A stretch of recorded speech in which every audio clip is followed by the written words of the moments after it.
Ռուսները միշտ մտածում են, որ փողով ամեն ինչ կարելի է լուծել։ Եթե քիչ փողով ինչ որ խնդիր չի լուծվում, ապա շատ փողով կլուծվի դա անպատճառ։ Եվ իրանք միշտ այդ դրա վրա են կառուցել իրենց հաշվարկները եւ հիմա էլ խճճվել են այս դրա հետևանքով։ Ինչու են խճճվել, պարոն Որտեղ մտածում են, թե փողով ամեն ինչ կարելի է անել։ Շատ փող են դրել, արդյունքները չեն ստացել։ Շատ փող են դրել, արդյունքները չեն ստացել։ Հիմա գնում է այդ պարզաբանումների շրջանը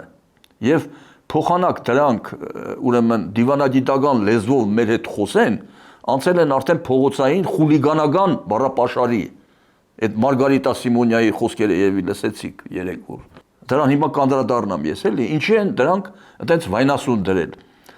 Մենք որտեվ հայերի մի զգալի հատվածը ընդրողների կեսից ավել է, ուրեմն իրենց կեցվածքով, իրենց ուրեմն քաղաքական դիրքորոշմամբ, ուրեմն ոչ ասեցին ռուսական նարատիվներին եւ ասեցին, որ Հայաստանի ապագան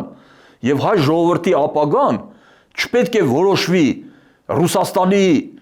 ցանկությամբ, Ռուսաստանի տրամադրություններով, Ռուսաստանի կամակորություններով կամ Ռուսաստանի շանտաժով։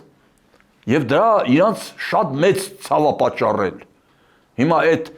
կեսից ավելի ընտրազանգվածին, որոնք որ չթողեցին, որ Ռուսաստանից գործուղված լրտեսները Հայաստանը հոշոտեին ու փռեին Պուտինի ոտքերի տակ։ Դրանց անվանում են մեր պետության ղեկավարին խեղկադակ անվանեց Զախարովան, իսկ այդ ընտրողներին, այդ հատվածի ընտրողներին, այդ 750,000 ընտրողին անվանեց պրյանիկով խապված զոմբիներ։